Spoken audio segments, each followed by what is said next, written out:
Good afternoon, everyone. It's 1 o'clock. It is September 18th, 2021, and that means it's time for another Western Liberty Network Saturday session. We do these every Saturday at 1 o'clock Pacific time, and so you can always know when it's going to be. If you go to the westernlibertynetwork.org website, you can always see who will be speaking. This week, we are going to have State Senator Dallas Hurd joining us. Next week, we're going to have Andrei Ilyaronov. He was Vladimir Putin's chief economic advisor before he defected to the United States. And so he's got a lot to say, and we're going to have a good time with that. I'm going to share my screen really quick. And let's see. I'm going to share the screen quick as soon as I figure out how it works and go to the website.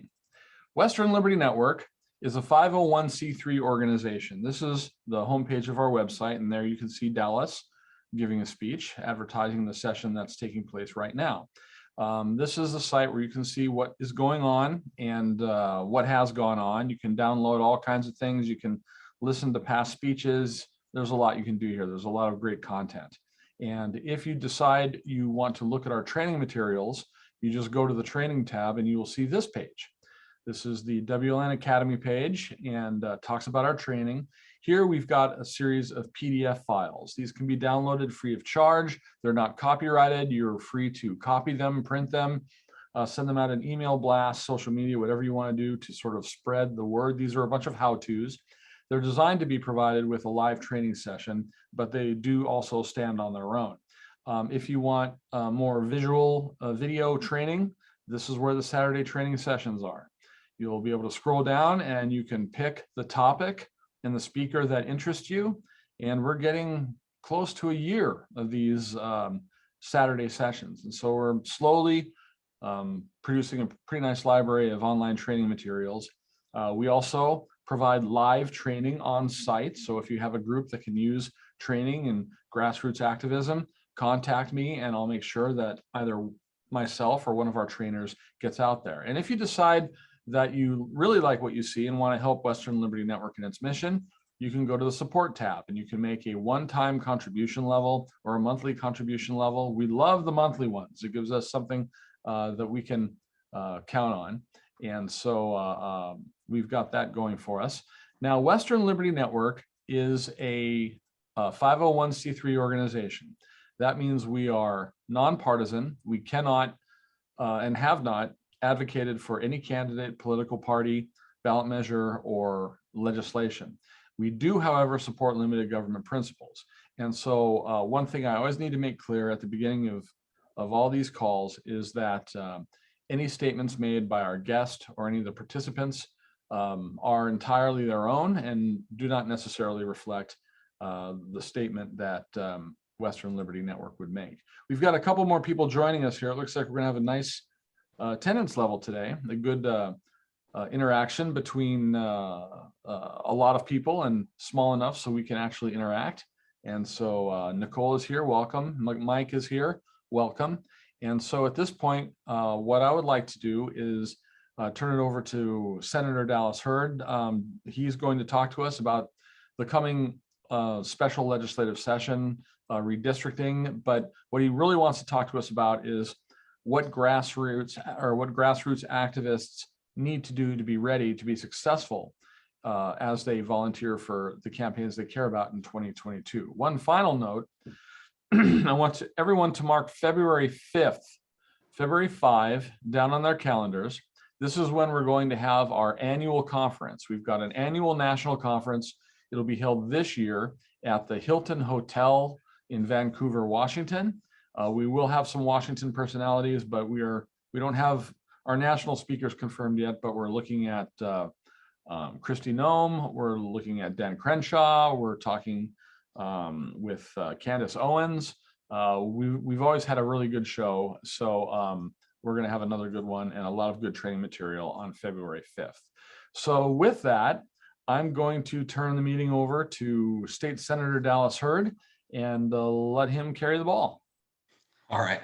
Thanks, Richard. And thanks to everybody for joining us on this Saturday. I don't know what the weather's like for you, but we're getting a lot of rain, which I am very, very grateful for. We need it. I'm sick of the smoke and the fires. So rain's coming. Yeah. So like Richard said, we've got the very important special session coming up this week in the House and the Senate. Your legislative body here in Oregon is going to be meeting to discuss and assumingly approve and push on the redistricting process.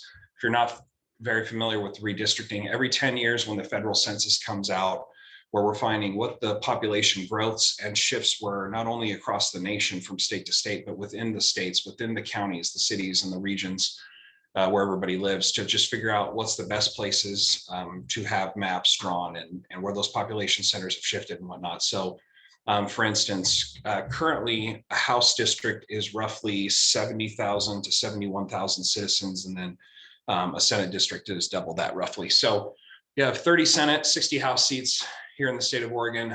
The redistricting process also covers your federal congressional districts as well. So Oregon historically has had 5 congressional seats. Because of states like New York and California losing in droves a lot of citizens because of hard leftist policies, you've seen states like Oregon, Texas, and others are going to, and I believe Florida as well, are gaining several seats. In this case, Oregon is going to go from 5 to 6 congressional seats. If there's any justice at all in Oregon, which at the moment with the current people running the show, there isn't, but if there was any justice at all, we would easily come out of a 6-seat state of ours with 2 strong conservative leaning Republican seats, with 3 Democrat safe seats and 1 toss up, fight it out swing district. So for the chance to be a 3-3 split in a state like ours, the map that is likely to be passed by the House and Senate Democrats and the governor is the most gerrymandered, ridiculous, nonsense congressional map you just about could ever come up with. It basically puts us in 5 guaranteed Democrat seats. The DeFazio seat might be competitive, but then the Cliff Bentz, Eastern Oregon, used to be Walden seat, would be the only conservative leaning seat. So that's what we're dealing with right now. The interesting aspect of the whole process and how it works when it comes to challenging these things is that the federal seats are not sent to the Secretary of State if we cannot come up with an actual map agreement. They are sent to I believe it's a 5-judge panel. Again, though, unfortunately, selected by the Chief Justice here, who those judges would be and whatnot. So again, it's not likely to be just and fair, but still better than the most partisan elected official I've ever met in Shemia Fagan, our Secretary of State. If we are not able to agree on the maps through the House and the Senate seats for the state government, that then goes to that one person constitutionally, Shemia Fagan, to write that map. And that's really what got us going down this road 20 years ago, when this process fell apart through the legislative process and went to the Secretary of State at the time. And it's amazing how these maps are drawn really can dictate in a very heavy way what direction your state goes politically for the next 10 years, and in this case, 20 going on 30 years. So we'll meet on Monday. The Senate will be convening on the Senate floor at 8 a.m. The conversation around Senate rules and rule suspension will be up for debate. If the Republicans give the votes to suspend rules, it would expedite the process and we would get in and out of there probably within a day or two.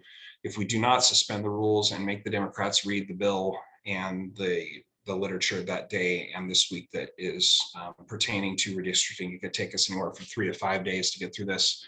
A lot of that stuff has to do with behind the scenes negotiations on whether you do or don't suspend the rules. It's fairly simple, but it can be a little bit of a complicated mess, especially if you're not really in tune with the legislative process. Let's see, Senate Redistricting Committee will meet at 9 a.m. on Monday, and they will start to deal with that. And then let me look in my notes here, just to make sure I get everything right here. The Senate is set to meet again anywhere between 12 and 1 if the rules are suspended. And so if everything went just perfectly, which nothing's going to go perfect for the Republicans, no matter how this goes, the Senate would vote on the maps and then send them to the House. So if you've been watching the redistricting process this last couple of weeks here, you'll notice that there's at least 3 sets of maps to look at: the A, the B, and the C, and that's for House, Senate, and congressional. There's all multiple maps to look at. The A maps are, in my opinion, the ones that are most likely to get voted through. Those are the Democratic maps. They're the most gerrymandered. They're a disaster. The House seat side, really, really puts us in a bind. The Senate side's not as bad. It's not good, but it realistically, if all things stayed the same, we anticipate that conservative candidates, Republican, if you will, what have you, would be likely able to maintain 12 seats, maybe gain a 13th seat. And that's just the kind of things stay the same, which as the chair of the Republican Party, that things are not going to stay the same. We're going to harness the power of grassroots organizations across the state. We're going to be partnering with groups that in the past, the party wasn't working with and whatnot. We're going to be partnering with individuals like yourself, and we're going to be growing the war machine. We have to keep freedom and liberty alive for all of us. But yeah, this week's going to be tough. So if the maps are passed through, as I think they will be, there'll be a lot of lawsuits filed. There's going to be lawsuits filed for the congressional maps for sure. There's a ton of federal money stacked. And when I say federal, not government, but political national money stacking up to pursue lawsuits on making those maps less gerrymandered. The same will go for the House and Senate, seems more than likely for the state. It's going to be a mess, but you got to fight it out. And the sad thing is that a lot of this stuff is really set in stone because of the majorities we have in the state up to a year ago. What's been important about the last 2 to 3 weeks is all the great grassroots efforts that were made to get people to the podium, if you will, and to put statements on the record, whether verbal or written, so that we can talk about communities of interest. So to give an example, like in Senate District 1, where I'm at in Southwest Oregon, we have a small community, an incorporated city by the name of Glendale.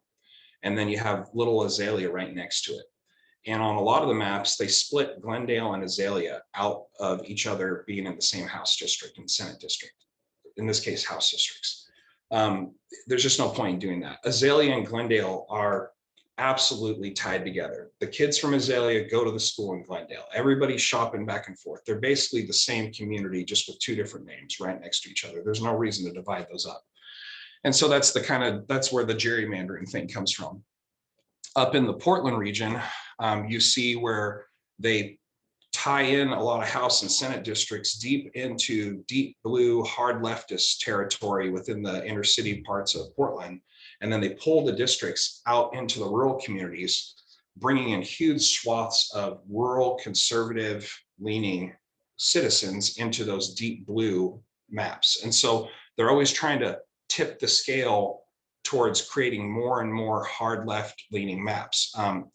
Having a district that's 90% left leaning is not advantageous for the Democrats. They want to have multiple seats that are 60, 65% leaning and spread that out. So, I'll be the first to say, in other states where it's the reverse, maybe like in Alabama or a Tennessee or a Texas, Republicans do a lot of the same kind of things. It goes to show you that here in America, we've got real character issues. The 2 major parties, neither one of them is saint-like. Neither one of them is, some spotless lamb that we should like hold up for our children to look at and say, yeah, be just like the Republicans or be just like the Democrats. There's just way too much lust for power out there on all sides. The higher you go up the political ladder, the nastier it gets, the more sociopathic, dense population you run into. And so it's just it's a nasty food fight. And that's why you and I in the working class has got to get jumping in on this stuff. And we've got to make our voices heard 24/7. I know that's not a pun on my last name. We have to be getting involved. We have to be educating ourselves on these issues. We can no longer let the Republicans or the Democrat leaders of the time, whether they're presidents, governors, US senators, congresspeople, or the dog catcher, we cannot let elitists, doesn't matter party, continue to tell us to sit down and shut up and just let them steer the ship, because they're just not doing a good job for us. They're doing a good job for them. So if you don't know my background, and Richard, by all means, jump in here if I start to ramble and trail off on the stuff you don't want to get into. No, you're not, but there is a question from Kurt Williams. He is curious, what would a Republican walkout do in this situation? Would it just move the process to Fagan? So I appreciate the question. I can't get into responses on some of that stuff right now. And the reason is because there's really important negotiations going on behind the scenes. I want to answer that question. What I'd like to do is, can we write these down And after this week has passed, I will submit answers to those questions that I can't answer today, Richard, so that your folks get the answer. The good thing is, folks, is that no matter what I give you an answer for right now, there's nothing that people, and this isn't good, but this is reality. The people can't do anything further really at this point. The cake is baked as far as the people's participation in this. Now it's up to your representation to go in and fight the battle this week behind the scenes in the negotiations. But after this week is over, I'd be more than happy to answer a question like that and explain, the good, the bad, and the ugly, why and why not that would work or wouldn't work, and the impacts that it could potentially have and why. But right now, I can't unfortunately answer that. This is not a normal, I'll put it this way, this is not a normal circumstance with the walkouts. There's no budgets available to hold hostage.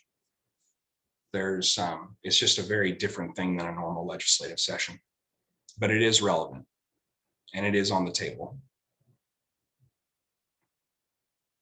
Go ahead with your presentation or whatever else you want to talk about. Yeah, so just to give you a little bit of background on who I am, I'm high school educated. I'm not highly educated in the traditional sense, but I am highly educated in the life experience, the critical thinking, and going out and into my own endeavors in life and being very successful at different things and whatnot. And so what I've seen in this life at 36 years old is that we got to get beyond, like I said earlier, letting the elitists push us around.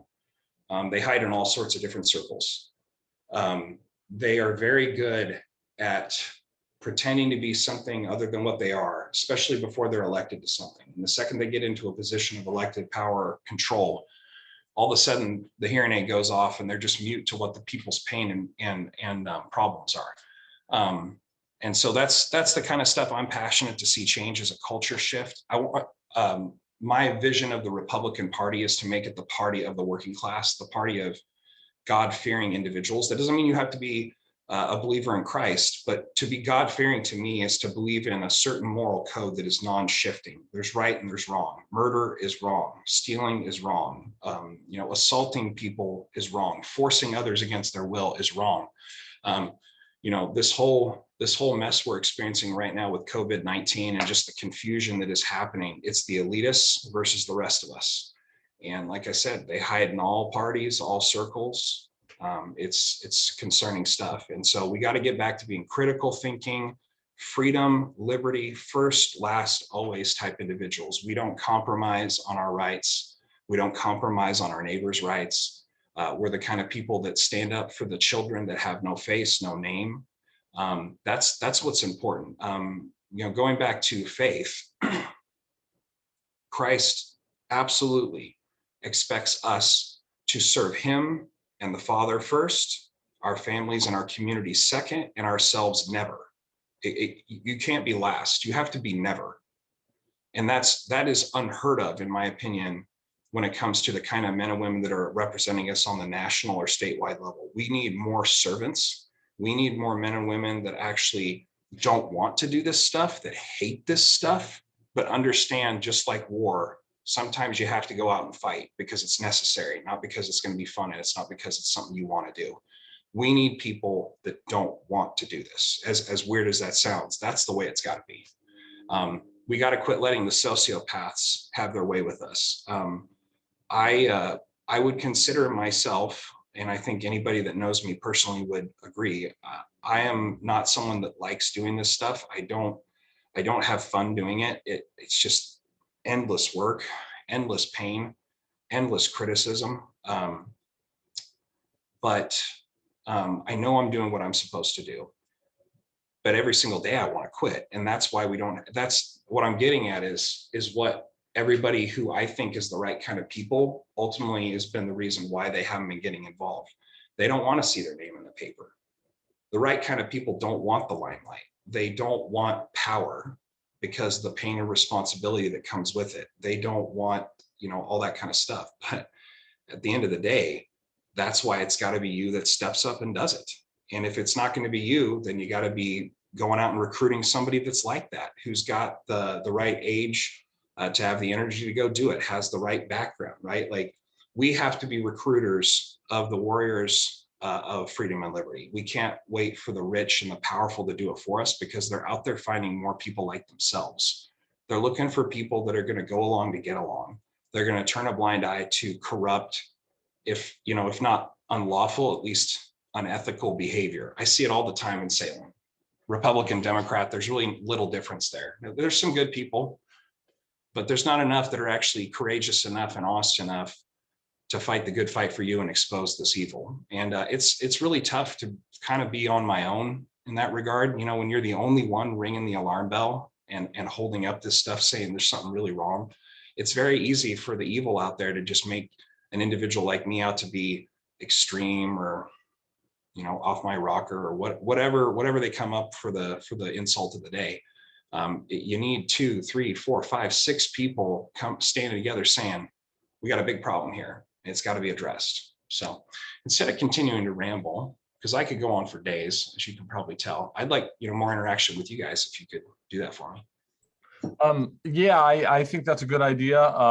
If anyone wants to ask a question, please unmute yourself, and then when you're done speaking, remute yourself so we can preserve our audio quality. And then at some point, I'd like Dallas to talk about what grassroots activists can do to prepare themselves to be effective in the 2022 election cycle. We all have limited time to volunteer for the campaigns we care about. We want to make sure that when we do apply an hour, we're getting a lot of value. And so preparing yourself to be effective is very important. But anyway, I will mute and silence myself and open the floor for questions or comments if anyone has them. Hey, Dallas, Kurt Williams here again. One of the things that I've noticed is that someone just sort of touched on it, is that the unions, the left traditionally, I mean, especially in Oregon, but they have an infrastructure, they have people that do this full time. That is their job. Mm-hmm. And whereas, I'm the secretary of the Young Republicans of Oregon, and we don't. When we're able to get to stuff is sort of when we're able to do it, because we have 9 to 5s, and I know, I just feel like that's sort of the whole state. And so I like, from a grassroots level, how would you address those issues? That's a great question, Kurt. So it starts with leadership. It starts with one. And so for me, it's why I think I'm a good fit to be the servant of leading the party, for the Republicans anyway.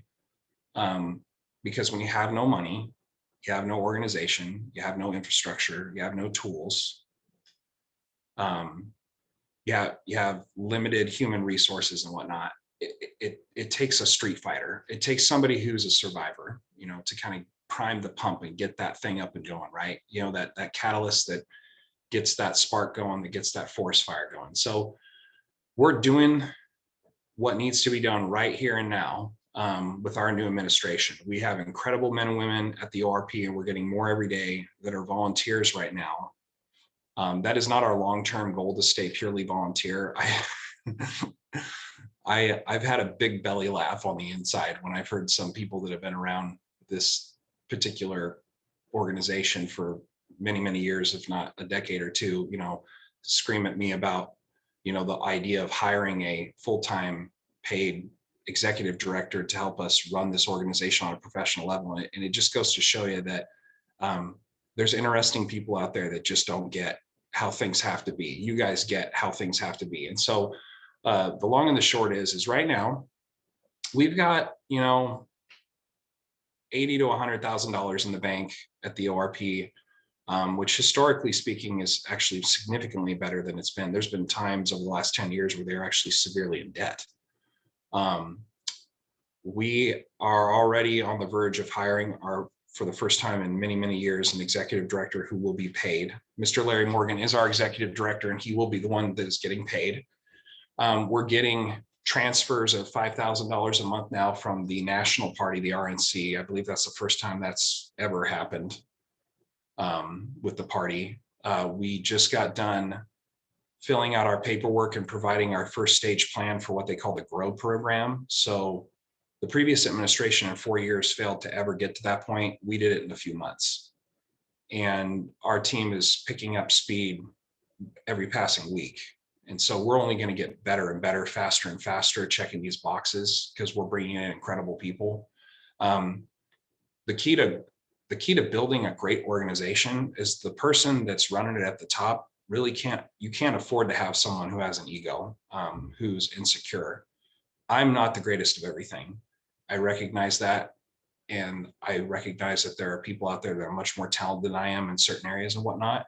So my job is to not worry about myself. My job is to go out there and catch, recruit, bring back incredible men and women of talent and passion to fill the gaps that I can't fill, both in talent and in the amount of people working on something versus just one person doing it. And we've got lots of those types of people. We've got Wendy Jensen here on the video with us. She's my executive assistant. She's also the vice chair for the Benton County Republicans. She's a businesswoman. She's a go-getter. She just gets it done. And so we've got incredible people, and we're knocking on the door now with that first step that we did, both in completing the GROW program. I think it's called the Up and Comers Circuit is the threshold we've just passed into. Like I said, never done before previously, and we got it done in a few months. So the national party has gone from like Oregon being one of the 2 or 3 worst managed state parties in the entire nation to what they're considering the most explosively surging party in the country, as far as an organization goes. The kind of money that we're going to be getting here, hopefully fairly soon, will hopefully afford us to be able to hire 5 to 10 full-time professional staff to work on the daily grind stuff, messaging, setting up fundraisers, data collection, just on and on it goes, the kind of stuff that we've got to be doing to be a professional organization to rival our opponents that you referenced. You spoke of the unions, and especially the public labor unions. That's the big problem, is the public labor unions. The private labor unions, in my time in Salem, which is now like 7 years between the House and Senate, they're not nearly as hostile towards people with freedom and liberty and go out and work and get it done and leave me alone type philosophies. They're actually, you'll find in their ranks that 70+% of private labor union membership thinks the way we do. It's their leadership that gives all their money to leftist causes and leftist candidates, because they'll just give them whatever they want. It's pay to play, right? It's not illegal, but it's immoral and unethical as it gets, right? It's that problem. So we are trying to build ourselves as an organization into what I call the Home Depot of get you elected in Oregon. When you go to Home Depot, all you need is a willing imagination, work ethic, and a credit card or some cash in your pocket, because they've already provided the resources and the tools that you need to build a house, a barn, a pool, whatever. It's all there. We don't have that right now. That's what's got to change. We have to have data. Having tons and tons of cash is great, but as we've seen, we've had a recent Republican gubernatorial campaign spend $25 million and get crushed. Why? Because half that money got peed away on consultant fees. What's even worse, there's no data that came out of it. Literally, that campaign, that candidate stops doing their thing and walks away because of their contracts and because of the way they invested in things. All of our investment as donors from you to me that gave money to that campaign, it literally counts for nothing now. Dallas, can I interject for a second? First of all, Vile has a question. Vile Fotheringham LLP. And go ahead and ask your question, but I wanted to point something out about, I've looked at the campaign expenditure reports for all of the candidates. And what I'm concerned about is that, and again, Western Liberty Network is nonpartisan. We're not endorsing or opposing a candidate. But one thing that I noticed is that none of the candidates has spent $1 or appears to be spending any money to build a grassroots organization. That's a mistake that's been repeated over and over again by losing campaigns from several political parties. And so at some point, I'd like you to talk a little bit about developing the grassroots organization and what specifically the people who are on this call today and who may view the recording later, what they can do to prepare themselves to be effective as volunteers in 2022. But let's start with Vile's question. It's Barbara Conson. It's my office email, so I'm getting it. Sorry about that. It's Barbara Conson. My question is, in the past, the default has gone to the caucuses to recruit and do a lot of stuff that the state organization should be. How's that going to work in the future? Is there going to be coordination, or is everybody going to be off doing their own thing? Thank you. Yeah, and thank you for the question. So great topic. So, yeah, right now the House and the Senate primarily does their own recruiting. That's a problem for a couple reasons.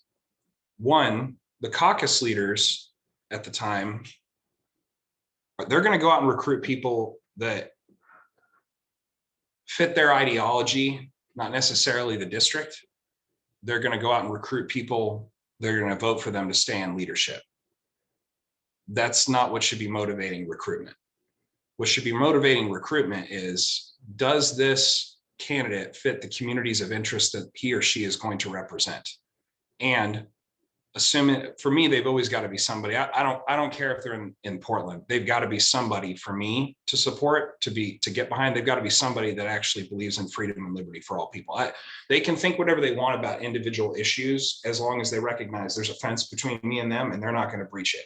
I'm going to think the way I'm going to think. They can think the way they're going to think, and that's it. From there, yeah, no, getting back to the grassroots side of things, I'm trying to empower the people. That's why I took over the Republican Party. I'm not the end all Republican. I've never been raised by my parents, grandparents, or my community to be somebody who's like, oh, Republicans, like it's like your religion or something. I only have one faith, and it's not the Republican Party. The Republican Party is a vehicle. And between the two major parties, it was the one that I thought made the most sense for me to get involved in. And as I say it, inflict my will as I see it should be on that organization. So the party in the long-term vision for me will be the grassroots organization in every single community that will be tasked with both volunteer and professional staff to go out and do recruitment. But we gotta to do proper recruitment, we got to really get down to the nitty gritty of elections. You need a bench to be really good at recruiting. You don't want to be out there randomly casting your line, like knocking doors on businesses and wherever else you think you're going to find leadership personalities. You want to be promoting from the bottom up: school board races, city council, water board, water districts, volunteer fire department boards, like all that kind of stuff, where you get people that they're there. It doesn't pay anything. It's not, as I say, it's not sexy stuff. It's not in the paper all the time. It's just grind it out, serve for the purpose of service alone. And that's what gets people familiar with the process of government, familiar with the process of committees, familiar with the process of dealing with the public and what they're really getting into. It gets that experience and that wisdom built up. And then it also gives you and me, the people that are looking for great men and women to help lead in service, it exposes us to them. It's your farm team, so to speak. So long game, yeah, it might take us 2-3 years to get to that point.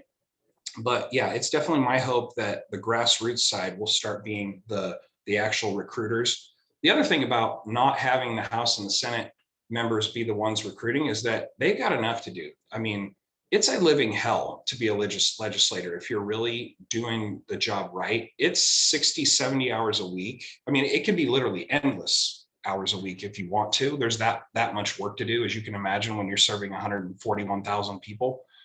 So it doesn't make sense to have people that are getting paid $32,000 a year, who are working endless hours, to actually be tasked with going out and finding prolific candidates that can help us win the battle. So yeah, it's a great question. The people need to be empowered. The people need to be the ones out there promoting their own leaders and let the servant leaders at the legislative level focus on legislation, not fundraising, not candidate recruitment. Be specialists, stay in your lane, but we got to provide them the resources and the tools to actually allow them to go back to being what they are historically purposed to do. Here's one thing I wanted to put in there. You talked about local candidates, and here's your unsolicited plug for Western Liberty Network for the week. Since 2013, 1,100 and just under 1,100 limited government activists who've taken our training have gotten elected to some local office, and a lot of those have been school board positions. Fantastic. Yeah, no, as the party matures and grows, and frankly, as I mature and grow in this role, we're going to start delving into more partnerships with like a Western Liberty Network and so on and so forth. Because that's what for us to really win this culture war, because that's what we're in now. We're in a Cold War in America. For us to win, Republicans are going to have to be willing to go beyond just being Republicans. We're going to have to be willing to partner with libertarian-minded groups, independent-minded groups, non-affiliated grassroots groups. That doesn't mean that we're going to open up the door and let those groups come in and vote in our elections for party leadership and things like that. You know, that's not okay. That's not necessary. But we need to be willing to grow this family into a family of men and women that, regardless of party affiliation, you're part of this cause if you believe, like I've said over and over, and you're going to get sick of hearing it, in other people's freedoms and rights just as much as your own. That's what we got to go out and find. In my legislative time, last few years here, it was such a blessing and continues to be, where I found groups like Oregonians for Medical Freedom or Timber Unity. What's another one? We'll just focus on those two right now. Like, those communities are not Republican, but they're conservative, they're freedom-based, they're liberty-minded, right? Those are the kind of groups that it's insane for them to not be working together. That's what the Democrats do. The Democrats are not caught up in like, oh, you have to be a Democrat or else we won't touch you, we won't have anything to do with you, you're the enemy. Like, no, like they're smart about this stuff. I'll give it to them. They're partnering with, environmental groups that aren't necessarily Democrat. They're partnering with unions that aren't necessarily Democrat, organizations. And so they build this empire, if you will. They're not one nation. They're an empire of many like-minded interest groups. And so that's the kind of stuff we got to do if we want to win the culture war. We got to take back our schools. If you're not involved in the school system right now, please get involved. Go to your school board meetings, start identifying who these school board members are, figure out the kind of person you have for a superintendent, get ready to run for those positions when they next come up, be recruiting people that will run for them, and again, the Republican Party of Oregon in the coming election cycles will be the grassroots organization that Richard was talking about, that candidates are not currently investing in. We are going to be that grassroots hub. We will be behind the scenes and out in front, helping men and women run for school boards, helping with our statewide data. Like, for instance, we've got a statewide sign location data center bank. We're creating the central bank hub for freeway signs, road signs, street signs, yard signs, so on and so forth, for name ID purposes. And it's funny, like, the smaller the race, the more potent and more powerful and more necessary name ID through signs is. If you're running for president, for US senator, for governor, the signs matter, but they don't matter a huge amount because you're inundated with so much digital media. Pretty much everybody that's going to vote knows something about the candidates. Whereas when it comes to taking over the schools, the beautiful thing about it is you can take over Portland school districts, folks, because most of those elections have like a 20% or less turnout. Well, you think about it, you could be in a school district of 20,000 voters up in Portland with 10 to 15% of the electorate only being conservative leaning. But because there's only a 15 to 20% total turnout, if you get a 70 to 90% turnout of your core base, you can flip the most liberal school district in the state. But it takes coordination, it takes planning, it takes execution, it takes vision. And that's what we're putting together slowly but surely with the party. And it'll just, like a snowball rolling downhill, it's just going to get bigger and better as we go. Okay, very good. So Dallas, how do you think grassroots activists can prepare themselves to be effective in 2022 as volunteers? Well, you got to join a coordinated organization like the one you're a part of here. I'd ask you to join the Republican Party, not so you can become a Republican apologist. Because if you know much about me, I am not a Republican apologist. I am easily the most hated individual in Salem on either side. That doesn't mean everybody hates me, but as far as it goes, I am definitely the most polarizing and hated individual in the upper elected ranks. And it's because I'm not an apologist. So that's why I feel no shame in saying join the Republican Party so you can get involved in our training programs. Cold Spark is a firm that we've invested in. The RNC uses Cold Spark. The House Republicans, the Senate Republicans, and the state party all are using the same platform and data share agreements and whatnot. Again, first of its kind in state history. Never before has the state house, state senate, state party, and the national party all been on the same page on a data share agreement, which is embarrassing that it took us this long, but just in a matter of months of this new administration, we pulled that off. And the thanks goes and the credit goes to Mr. Larry Morgan, our executive director, for doing the bulk of the work on that.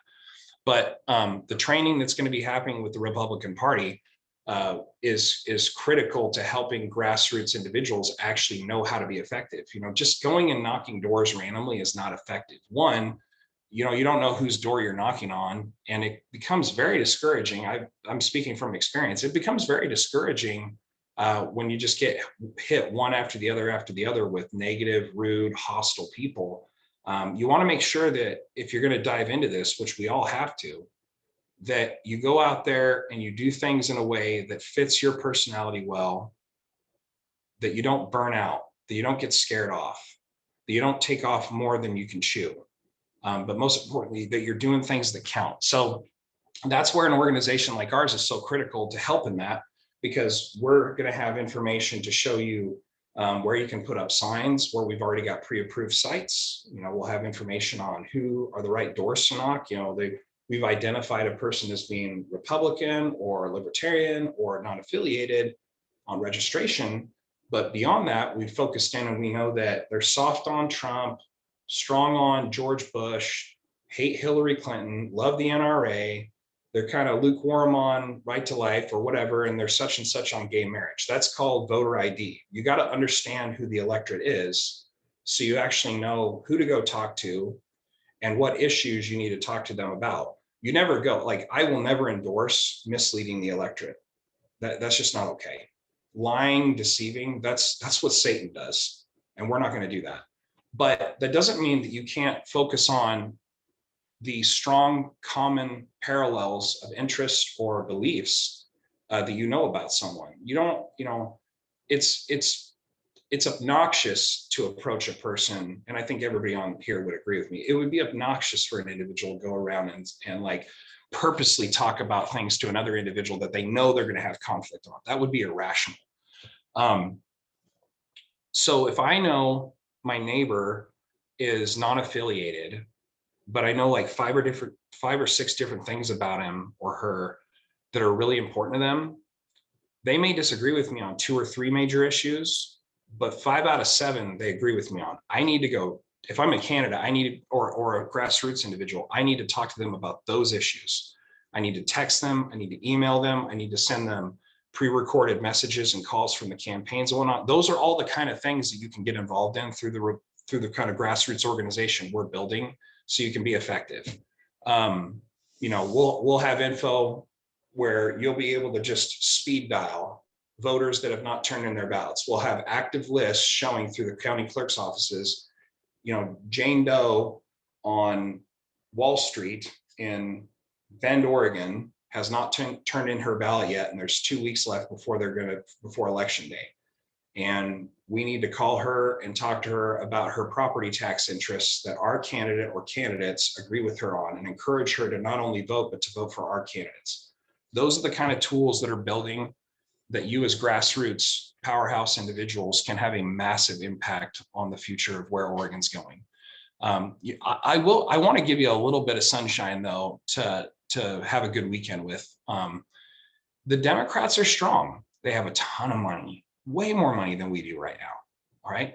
They got more voters than we do right now. They got the unions. They've got organization. They got everything. And we're still relevant. That's crazy to me. I mean, the last 20 years, the Republicans or the conservative side of society has been doing a pretty poor job of actually fighting an effective war or battle, if the point is to win these things. And yet we're still relevant. And so it shows that we have better principles, better goals in life, family, paying your own bills, having a decent home, decent car, a retirement plan, integrity, independent, self-respect, community. We're invested in our community. We have, when it comes down to it, I've really failed to find people that I can sit down and have an actual conversation with one-on-one, that by the end of it didn't agree with me on 9 out of 10 plus things on like the same values, but they're polluted by what they hear on major media. They're polluted by what they hear in major entertainment. They're polluted by what they hear in their local newspapers and social media and all that kind of stuff. And so, we can win this. And once we have the resources, both money, data, professional staff, all that good stuff, we can really turn this thing around. And most importantly, and it's just how it is, if we become people that are worthy of God, meaning Yahweh, I'm going to be specific about who I am talking about, and his son, Jesus Christ, if we're actually worthy of their favor and their strength, we can't lose. I want to tell you just a quick story that I think is really important. So, like, I've had a lot of crises of faith the last 12 to 15 months. When my grandma died in May last year, it destroyed me. And it's not something I'm ever going to get over. My grandma was my mom for me, and I didn't realize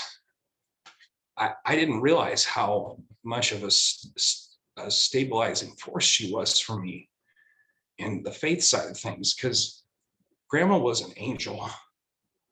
And when that angel is gone and all you have is just hell and hate all around you, it's hard to hold on to what you've always believed, because you start having things whispering in your head that, hey, it's not real. It was just good people, and they're dead and they're gone now, and it'll never be good again. That's the kind of stuff that I've been having to fight through.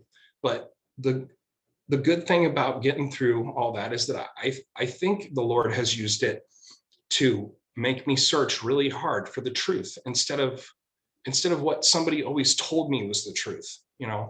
I'm a very stubborn, willful individual. I am not good at doing what I am told. I will say no just because you told me to do it. It could be the smart thing to do. And my instinctual reaction is like, no, thanks. You told me what to do, so I'm not going to do it. You ask me, yeah, I'll do it. Well, let me give you a hand. I am telling you, go out there and lose. Yeah, right. Good one. Well, let me say what I'm going to get into, if I would, real quick. So this is the thing. We got to figure out who we are and what we believe in, to be able to go out and effectively win, because there's so much misinformation. There's so many lies out there. I don't watch the media anymore. It's just worthless. It doesn't matter who it is, guys, including Fox. I'm just telling you, yeah, they're better than the other ones, but they misrepresent the truth too. And so we got to go find it for ourselves. So faith has to be the foundation of everything. If you figure out for sure whether there is or isn't a God, you can then make the next decision in life. But you got to start there. What could be more important than what happens to us after this life is over? Who's in control of this whole thing or not, right? So the book of Daniel, chapter 8, and I'd like you to write these things down and look at it for yourself, because whether you're a believer or not, you're going to find it really interesting. I guarantee you, because this isn't about doctrine. This isn't about philosophy or anything like that. This is just about facts, history, and the undeniable truth. So Daniel chapter 8, the prophet Daniel is given a vision, and he sees this mighty ram with two long horns. One's a little taller than the other. And that's the Medes and Persian Empire. This is written in 600 to 650 BC. In the vision, the ram goes around and it's conquering, it's destroying, and it's doing all these things. All right. And it's dominant, just like the Medes and the Persians were. You can find that in non-biblical history. Take non-biblical history to come to the conclusion that I did. Then this goat comes along and it's got this big horn, and it says its feet doesn't even touch the ground, which I think means it was just so ferocious. It was just flying through, just busting and smashing everything. That is Alexander the Great. The first king of Greece is what he's called in the second part of the book, when the angel translates what it all meant to the prophet. He said it's the first king of Greece. Greece was not a thing in 600 to 650 BC when Daniel was alive. That wasn't a thing until 300 years later. How do you get that right? You don't. Nobody can guess those types of things. And world history shows these to be accurate as the Bible laid them out. In the prophecy, in the vision, the goat dies. Are we not I'm allowed to go in an outside? interview here. Go. The goat dies and the horn is shattered into 4 pieces. And it says it will become 4 lesser kingdoms. That's what happened when Alexander the Great died. Greece split off into 4 smaller kingdoms. And it keeps going into more and more of these leaders in these countries that happened thereafter. Non-biblical history, there's this Roman historian in the year 50 to 70 AD who writes about the war journal of Alexander the Great. Remember, this is separate from the Bible. This has nothing to do with the Bible.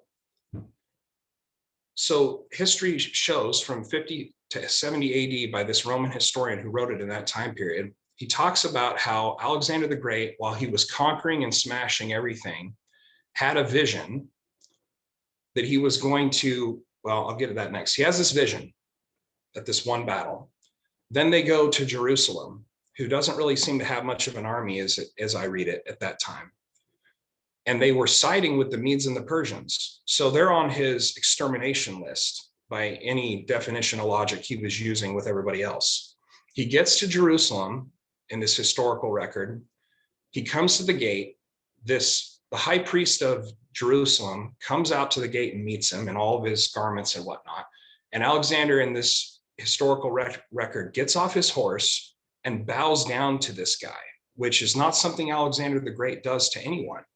And his men around him in the historical record say, why are you bowing down to this man? And he said, I had a vision back at whatever the battle was.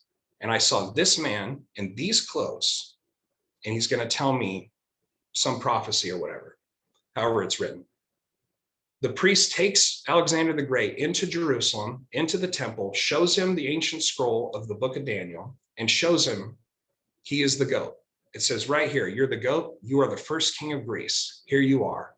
And Alexander the Great is so overwhelmed by it that he makes sacrifices to God in the temple, to Yahweh, completely leaves the city unscathed, doesn't obliterate it like he had done to everyone and everything before. And then he goes on his way and he makes completes the mission of what he became and just obliterates everybody thereafter.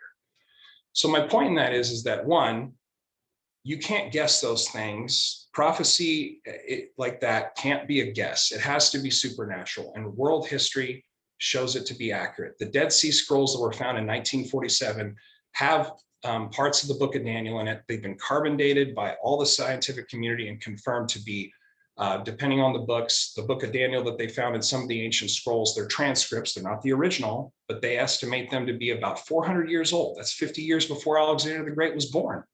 Again, this becomes very difficult to disprove and very difficult to say is not real after a while. So in the end, my point is that there is a God. He is the God of the Bible.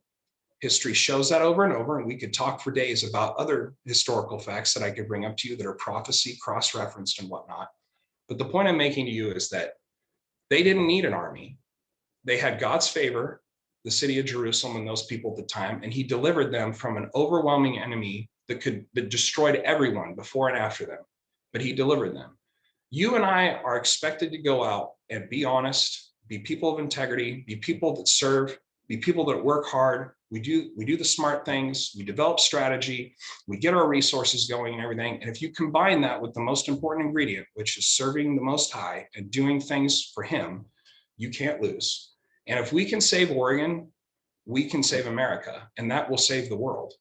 Only Christ saves, but in the political sense, in the economic sense, in the cultural sense, in the freedom sense, you here in Oregon are really that important. I don't think it's going to happen in Washington State. I don't think it's going to happen in California State. It's going to happen in Oregon. You are really that big of a deal. I mean, I think about it. As horrible a place as Salem is, that is, I believe, the original name for Jerusalem, Salem. So you can think of that stuff as happenstance and coincidence and whatnot, but I don't know. After I run into about a million coincidences, I start to think maybe it's something more. So anyway, I'm sure that didn't go the direction you thought it would today, but this is important stuff. Know why you're here, know what you believe. And once you know that, I think you'll find you'll have a much cleaner, more passionate direction, and you'll just go sprinting on to victory. Yep. I think that's good. You know, it's you never know what direction these things are going to take, but I think one thing that you provided us with is a good view of your authenticity and your passion. And I think that people are hungry for both of those things, particularly in the field of politics. And so do not worry about it. It's all good. We do have an important election cycle. It's important that people prepare themselves for that. Western Liberty Network is one resource. You can train yourself and get the skills you need to be effective in the 22 election cycle, whatever campaigns you work on. Again, I encourage you to go to the westernlibertynetwork.org website, go to the training tab, scroll down and see what interests you. If you would like live on-site training, contact our office and we'll make sure that that happens. Other organizations are great to get training from as well. We work with Toastmasters, the National Association of Parliamentarians. Any group that you feel comfortable with is great, even if it's not Western Liberty Network, but the important thing is to get trained. I would like to thank Senator Hurd for his time today and for his passion and his authenticity. I'm really proud to work with people like that and like all of you who are on the call today. I mean, you're all here today because you're passionate and you care about our freedom, you care about our liberty, and it's going to be folks like you that make this nation return to its greatness or fall. And you are all people who are stepping up. And so I'm proud to be associated or at least in contact with all of you. So before we say goodbye today and call it end of a call, does anyone else have any questions or comments? If you do, please feel free to unmute yourself, speak, and remute yourself when you're done. Richard, real quick, I'd like to invite you to come to our monthly leadership meeting in Salem to just share with us your training programs and your organization's structure and efforts. I'm not a big fan of recreating the wheel. Somebody's already got a good one out there. Mm-hmm. So, if you're interested, we the Republicans would love to meet with you. And absolutely. Although by law, you know, if the Democrats and Greens and Libertarians want me to do the same thing, I'll be required to say yes. But they're not going to. They're not going to do that, I don't think. But I'm always glad to reach out to anyone who wants to be trained on how to allow or empower individuals to take responsibility for their own governance. So please contact me at your convenience. Yeah, I'll have Wendy set that up for you. Okay. October. Anything else from anyone here? I do. Yeah, this is Kurt Williams again. I could, like Dallas, chat about this all day and night. Yeah, and I don't think the Democrats are interested. I'll say it for Dallas, I guess. They're not interested in the L in WLN. But speaking on that, this is more of a comment. I think, honestly, the messaging you talked about, talking to people and that, 9 out of 10 things they agree with you on, I think that's I think that's vital right now, because especially what's been happening in the state, I think that's the easy part, is the messaging, is telling people, look, do you want this to continue? Vote differently. And yeah, I think it happens in coffee shops, it happens in school board meetings, it happens at during the carpool, or taking your kids to soccer games. I think that's where this needs to start. And yeah, I hope that the messaging is getting there. Very good. Anyone else? I have a resource, just a shout out to Oregon Watchdog and Jason Williams and Yes. Oregon Catalyst. I'm on the board, so it's self-serving, but Jason is Untold Hours, and it's just a great resource, just non-political, even on Oregon Watchdog for the headlines every morning. It's great. Yep. He's a hero too, Jason. Yeah. Williams. Yeah. I'm proud to call him my friend. Anybody else? Okay, very good. We will call it a meeting then. This will be up on the Western Liberty Network .org page on the training tab. If you want to see a part of this recording that you missed, or you want to share it, that's where you can do it. It'll be up by the end of the day today. And with that, I wish you all well, a good weekend, and God bless everyone. Take care. Have a good weekend. Take care.